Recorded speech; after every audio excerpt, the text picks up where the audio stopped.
पागलपुर नाम का एक गांव है जहां बहुत सी अतरंगी और अजीब किस्म के लोग रहते। शायद इसलिए उस गांव का नाम ऐसे पड़ गया होगा। उस गांव के हाईवे के पास ही एक ढाबा था। उसके मालिक का नाम परमेश था। उसमें थोड़ा पागलपन होने की वजह से गांव के सभी लोग उसे पागल परमेश करके बुलाते। उसके ढाबे पर मिलने वाली देशी मुर्गी से बनी तरह तरह की खाने पीने की चीजें लोग बड़े चाव से खाते। वे चीजें बहुत ही स्वादिष्ट होती, इसलिए वहां ग्राहकों की भारी भीड़ उमड़ पड़ रही थी। उसका पागलपन क्या था ये भी सुन लीजिए। उसने ढाबे पर बहुत सारा पैसा खर्चा करके स्मोक डिटेक्टर्स लगवा रखे थे। ढाबे के प्रवेश द्वार एक बोर्ड लगा हुआ था, नो स्मोकिंग अनलिमिटेड फाइन। क्यों परमेश जी, ये स्मोकिंग डिटेक्टर्स तो मैंने बड़े बड़े शॉपिंग मॉल में और बड़े बड़े स्टार होटलों में देखे हैं। अगर वह आग भी लग जाए तो करोड़ों का नुकसान हो सकता है, इसलिए वो लोग इसे लगवाते हैं। पर आपका तो ये मामूली टीन का ढाबा है, अगर कभी आग भी लग गई तो सब आसानी से बाहर भाग सकते हैं ना, फिर इसमें क्यों इतना खर्चा करवाया? यहाँ आग लगने से डर से मैंने ये सेटअप नहीं करवाया भाई साहब। मुझे सिगरेट के धुएं से सख्त नफरत है। सिगरेट और सिगरेट पीने वाले से मुझे बहुत चिढ़ होती है, इसलिए सेटअप करवाया है। यहाँ अगर किसी ने सिगरेट पी तो स्मोक डिटेक्टर होते हैं, हर तरफ से पानी बरसने लगेगा। ऐसा सेटअप किया है मैंने। अरे भाई, भला ढाबे पर कौन मूर्ख सिगरेट पिएगा? और अगर किसी ने सिगरेट पी भी ली तो सिर्फ उसे समझाना काफी है ना। एक की वजह से अगर पूरा डब्बा भीग गया तो कितना नुकसान होगा। इसलिए तो मैंने स्मोकिंग बोर्ड के नीचे फाइन अनलिमिटेड लगवाया है। जितना भी नुकसान होगा वह सिगरेट पीने वाले से वसूल किया जाएगा। अब समझ में आया कि गांव वाले तुम्हें उस नाम से क्यों बुलाते हैं। किस नाम से बुलाते हैं? परमेश पागल ही ना। अरे पागल तो वो लोग हैं। मेरा ढाबा मेरी मर्जी। वैसे आप यहाँ पर खाना खाने आए हैं या आप सवाल पूछने आए हैं? पहले अपना काम देखिए, ऐसा चिढ़ते हुए कहा। वह ग्राहक अपना सिर पीटते हुए वहां से चला गया। परमेश के अंदर एक चोर बुद्धि थी। वह काउंटर पर फोन पर बात करने का नाटक करता और बिल के पैसे देने वालों को जानबूझकर कम पैसे वापस लौटाता। उसे नियमित रूप से चिकन की सप्लाई करने वाले व्यापारी से भी वह दाम कम करने के लिए हमेशा झगड़ा करता रहता। एक दिन चिकन सप्लायर का पारा चढ़ गया। देखिए, आपको लेना है तो लीजिए, नहीं तो मत लीजिए। अगर मैं अपनी मुर्गी के दाम कम कर दूंगा तो मैं कैसे जीऊंगा? आप अगली बार इस तरह परेशान किया तो अच्छा नहीं होगा। इस बात पर परमेश को गुस्सा आता है। इसी गांव में रवि वर्मा नाम का और एक पागल रहता था। उसे लगता था कि वह बहुत बड़ा चित्रकार है। उसके द्वारा बनाई गई तस्वीरें देखने को तो क्या, खुद को भी उसे समझ में नहीं आती। वह सुबह उठते ही अगर पेंटिंग बनाना शुरू करता तो वह कब पूरी होगी यह कोई नहीं जानता।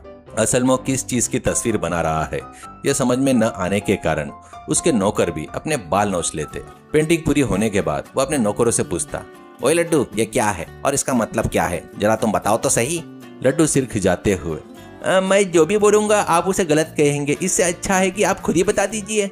अरे मैं तो अपना असली नाम भी भूल चुका हूँ। रवि वर्मा जैसे महान चित्रकार बनने की चाह में मैंने अपना यह नाम रखा है, और ऐसे महान कलाकार की बनाई पेंटिंग तुम्हें समझ में नहीं आ रही है? तुम इससे बताओ ये क्या है? लड्डू मनी मन सोचने लगा। हाँ, रवि वर्मा नाम रख लेने से क्या कोई रवि वर्मा बन जाता है? गधा कहीं का। अगर नहीं बताया तो यह पीछा नहीं छोड़ेगा। ये ऐसा लग रहा है जैसे मुर्गी ने अंडा देने के बाद पागल होकर अपने पैरों से जमीन को कुरेद दिया है। अपना मुंह बंद रखो लड्डू। कला की कदर न करने वाला नीच निकृष्ट आदमी। इसमें एक माँ और एक बच्चा एक दूसरे से लिपटे हुए हैं। उन घुमाव का यह अर्थ है, एक माँ अपने बच्चे से कितना प्यार करती है और बच्चा अपनी माँ से कितना प्यार करता है। क्या तुम्हें इस पेंटिंग में नहीं दिख रहा है क्या? माँ कसम मालिक, मुझे तो ऐसा कुछ नहीं दिख रहा है। मुझे माफ कर दीजिए बाबूजी, आपके हाथ जोड़ता हूँ मैं। चीची, इस घर में किसी को भी कला के प्रति सम्मान नहीं है। अब यहाँ रहने का कोई फायदा नहीं। मैं अपनी पेंटिंग की इस गांव में एक आर्ट एग्जीबिशन लगाऊंगा और इस दुनिया को दिखाऊंगा कि मैं कौन हूँ। आखिरकार पुलिस ने परमेश को गिरफ्तार कर लिया और जेल में डाल दिया। गांव का चौक। राजू अपने ठेले के पीछे खड़ा है। ठेले पर एक बड़ा और चमचमाता बोर्ड लगा है, राजू का स्पेशल मटन फ्राइड राइस, सिर्फ 10 रुपए। पास ही सीता अपनी सब्जियों की टोकरी के पास बैठी है और टमाटरों को कपड़ों से पोंछ रही है। सूरज ठेले के सामने खड़ा एक प्लेट में फ्राइड राइस खा रहा है। राजू भाई, कसम से बता रहा हूँ तो कोई मामूली इंसान नहीं है। तूने इस चावल के दाने दाने में किसी बकरे की आत्मा डाल दी है क्या? क्या स्वाद है। मतलब मैं जब भी ये खाता हूँ मुझे लगता है मैं सीधा स्वर्ग की सीढ़ियाँ चढ़ रहा हूँ। अरे सूरज भाई, इसमें कोई आत्मा वात्मा नहीं है। सिर्फ मेरे ताजे मसाले हैं और सुबह 4 बजे उठकर की गई मेरी मेहनत है। तुम बस शांति से खाओ, ज्यादा दिमाग मत दौड़ाओ। सीता टमाटर को उछालते हुए और ताना मारते हुए कहती है, दिमाग दौड़ाने के लिए दिमाग होना भी तो चाहिए राजू। इस सूरज का क्या है, दिन भर में या तो ये दूसरों का खाना खा सकता है या फिर पंचायत के चबूतरे पर बैठकर दुनिया भर की फालतू गप्पे मार सकता है। इसके अलावा इसे आता ही क्या है। सीता जी, आप अपनी लौकी, कद्दू और तोरई पर ध्यान दीजिए। ये 10 रुपए की शाही मटन राइस है। आपको इसका गहरा राज समझ नहीं आएगा। पर राजू, सच बता मेरे भाई, आज के महंगाई वाले जमाने में 10 रुपए में तो ढंग का पानी की बोतल नहीं मिलती। तू मटन कैसे दे रहा है? कहीं तो अपनी जेब से तो पैसे नहीं भर रहा? क्योंकि मैं पानी नहीं फ्राइड राइस बेच रहा हूँ और मेरी जेब की फिक्र तू मत कर। तेरी प्लेट खाली हो गई है ना, तो तू ये फालतू के सवाल बंद कर। अपनी जेब से 10 का कड़क नोट निकाल, मेरे हाथ में रख और ये प्लेट वापस कर। इसमें तो चिल्लर ही नहीं है। फिक्र मत कर, कल पक्का 100% तेरा पैसा दे दूंगा।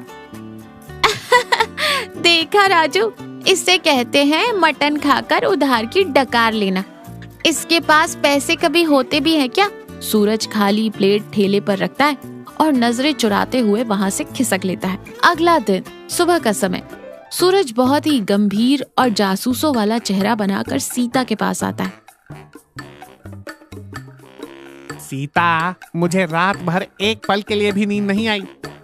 क्यों, क्या हुआ? किसी ने पुराना उधार वापस मांग लिया क्या? मजाक बंद करो सीता। मैंने पूरी रात बैठकर गणित लगाया है। 1 किलो मटन बाजार में आता है 800 रुपए का। उसके बाद अच्छे वाले चावल, तेल, गैस का खर्चा और मसालों का पैसा अलग। इन सबको मिला लें तो एक प्लेट की कीमत कम से कम 50-60 रुपए होनी चाहिए। और हमारा राजू बाबू वो पूरी प्लेट मटन राइस सिर्फ 10 रुपए में दे रहा है। ये तो गणित के भी बाहर है और अर्थशास्त्र के भी। इस सब में पक्का कोई बहुत बड़ी गड़बड़ है। किस तरह की गड़बड़? वो बेचारा लड़का रोज सुबह 4 बजे उठकर काम करता है, दिन भर पसीने में नहाता है। वो किसी के घर में चोरी चकारी नहीं करता। तुझे उसे देखकर इतनी जलन क्यों होती है रे? जलन नहीं सीता, ये मेरी सामाजिक जिम्मेदारी है। तू ही सोच, वो मटन कहाँ से लाता है? कहीं वो रात के अंधेरे में लोगों की मुर्गियों पर मटन का लाल रंग तो नहीं पोत देता? या फिर वो कोई जादू टोना, कोई जड़ी बूटी मिलाता है जिससे लोगों को लत लग जाए? मुझे इसके पीछे का राज जानना ही होगा।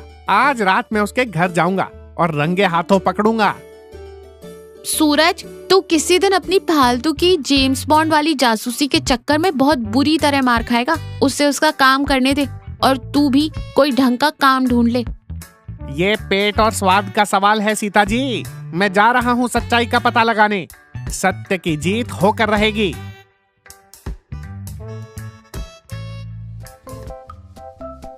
तीसरी रात, सूरज एक पुरानी दीवार के पीछे छुपकर झांक रहा है। वहीं राजू एक बड़े से बर्तन में कुछ उबाल रहा है। लकड़ी की आंच जल रही है। राजू एक बड़े चम्मच से उसे चला रहा है। बर्तन से बहुत गाढ़ी भाप निकल रही है। आज नहीं बचेगा ये राजू। आज रंगे हाथों पकड़ूंगा इसे। जरूर कोई जादुई जड़ी बूटी या कोई सस्ता मिलावटी सामान मिला रहा होगा। अभी इसका पर्दाफाश करता हूँ। सूरज थोड़ा आगे खिसकता है ताकि वो साफ देख सके। तभी उसका पैर एक खाली टीन के डिब्बे पर पड़ता है और एक जोरदार आवाज होती है। राजू तुरंत सतर्क होकर पीछे मुड़ता है। कौन है वहाँ? कौन छुप कर खड़ा है? सूरज घबरा जाता है। वो झिझकते हुए बाहर आता है। अरे राजू भाई, डरो मत, ये तो मैं हूँ, अपना सूरज। मैं तो बस ऐसे ही खाना खाकर रात की सैर कर रहा था। सोचा देख लूं तुम सोए या नहीं। राजू बर्तन का ढक्कन ढकते हुए, रात के 11 बजे, वो भी मेरी रसोई की पिछली दीवार के पास सैर कर रहे हो? वाह सूरज भाई, सैर करने की क्या बढ़िया जगह ढूंढी है। सीधे सीधे पूछ लो जो पूछना है। ये चोरों की तरह छुपने की क्या जरूरत है? ठीक है, अब जब तूने पूछ ही लिया है तो मैं भी नहीं छुपूंगा। भाई मुझे सच सच बता, तू इस बड़े से पतीले में इतनी रात को क्या बनाता है? मटन इतना सस्ता कैसे बेच रहा है तू? क्या तू किसी सस्ते या मरे हुए जानवर का गोश्त मिलाता है? देख भाई, अगर तू ऐसा कुछ कर रहा है तो ये गांव वालों के साथ बहुत बड़ा धोखा है।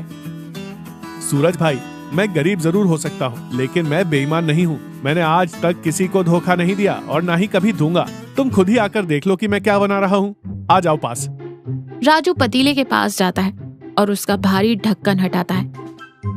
अंदर सिर्फ पानी उबल रहा है और उसमें कुछ बड़ी बड़ी हड्डियां पड़ी हैं। कहीं कोई मांस का टुकड़ा नहीं है।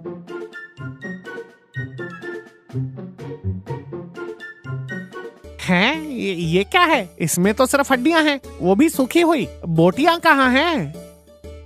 यही तो मेरा राज है सूरज भाई। मैं फ्राइड राइस में मटन की बोटियां नहीं डालता हूँ। मैं रोज शाम को कसाई की दुकान पर जाता हूँ, वहाँ से वो बची हुई हड्डियां और थोड़ा सा फैट ले आता हूँ, जो वो लोग फेंक देते हैं या फिर 10-20 रुपए किलो में दे देते हैं। मैं उसे पूरी रात धीमी आंच पर उबालता हूँ। इससे मटन का सारा स्वाद, सारा सूप इस पानी में आ जाता है। फिर अगले दिन मैं इसी सूप में चावल पकाता हूँ।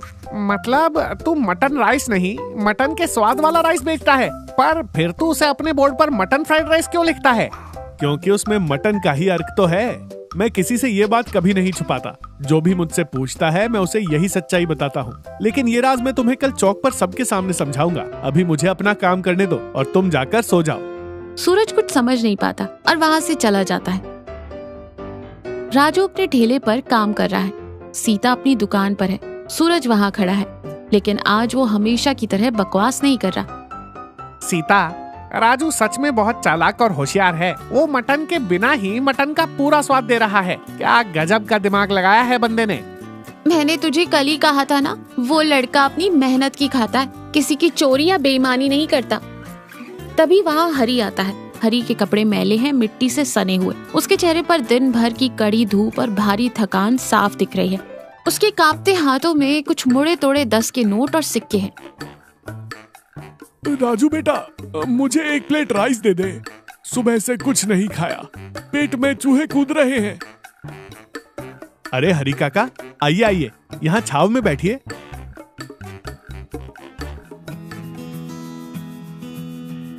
फिर एक बड़ी सी प्लेट लेता है, उसमें गर्मा गर्म फ्राइड राइस भरता है, ऊपर से थोड़ा सा बारीक कटा प्याज डालता है और आधा नींबू निचोड़कर हरी को देता है। हरी एक बड़ा निवाला खाता है और उसके खाते ही उसकी आंखें भर आती हैं।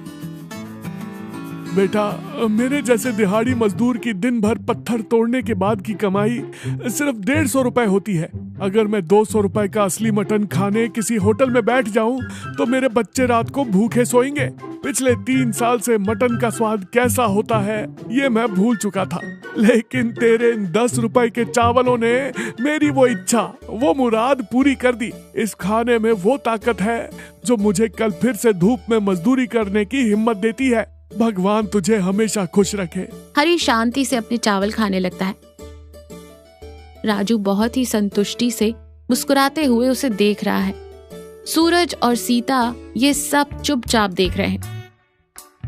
देख लिया सूरज भाई, ये है मेरा असली राज। बड़े बड़े होटलों में अमीर लोग मटन खाते हैं, लेकिन ये हरी काका जैसे लोग जो हमारे गांव की सड़कें बनाते हैं, हमारे लिए घर बनाते हैं, वो कहाँ जाएं अपना शौक पूरा करने। मैं सिर्फ 10 रुपए में उन्हें वो एहसास देता हूँ, वो खुशी देता हूँ जिसके वो हकदार हैं। और मैं इसमें भी 2 रुपए बचा लेता हूँ, जिससे मेरी बूढ़ी माँ की दवाइयाँ आ जाती हैं। और जो इन गरीबों की दुआएं मिलती है ना सूरज भाई, उसका कोई हिसाब नहीं लगा सकता। राजू भाई, मुझे माफ कर दे यार। मैं तुझे बहुत चालाक और बेईमान समझ रहा था। मुझे लगा तू कोई फ्रॉड है, लेकिन तू तो एक इंसान नहीं, एक चलता फिरता मंदिर है भाई। तूने साबित कर दिया कि बिजनेस सिर्फ दिमाग से और मुनाफे के लिए नहीं, बल्कि दिल से भी किया जाता है। तेरा दिल बहुत बड़ा है। सीता मुस्कुराते हुए अपनी आंखें पोंछते हुए, आज पहली बार, इतने सालों में पहली बार सूरज के मुंह से कोई समझदारी वाली बात निकली है। राजू, तू सच में बहुत नेक काम कर रहा है। यार राजू, तेरी ये इमोशनल बातें सुनकर मेरी आंखों से तो गंगा जमुना बहने लगी है, लेकिन मेरा पेट अभी भी एकदम खाली है। एक काम कर, ये आंसू पोंछ और मेरे लिए भी 1 प्लेट लगा। और हाँ, एकदम फुल प्लेट लगाना। प्लेट तो लगा दूंगा सूरज भाई, लेकिन आज नकद नारायण देना होगा। उधार का खाता बंद। दुआएं फ्री हैं, पर फ्राइड राइस के 10 रुपए पूरे लगेंगे। सूरज भी हंसते हुए तुरंत अपनी जेब से 10 रुपए का कड़क नोट निकालता है। ये ले मेरे भाई, आज से मेरी जासूसी हमेशा के लिए बंद और राजू का स्पेशल मटन फ्राइड राइस रोज के लिए चालू। तीनों जोर से हंसते हैं। हरी भी मुस्कुराता है और शांति से अपना खाना खत्म करता है।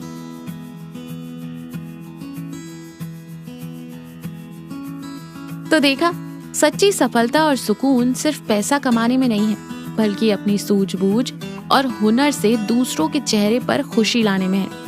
जब आप अपना काम ईमानदारी और इंसानियत के साथ करते हैं, तो उसमें सफलता और बरकत अपने आप ही आ जाती है।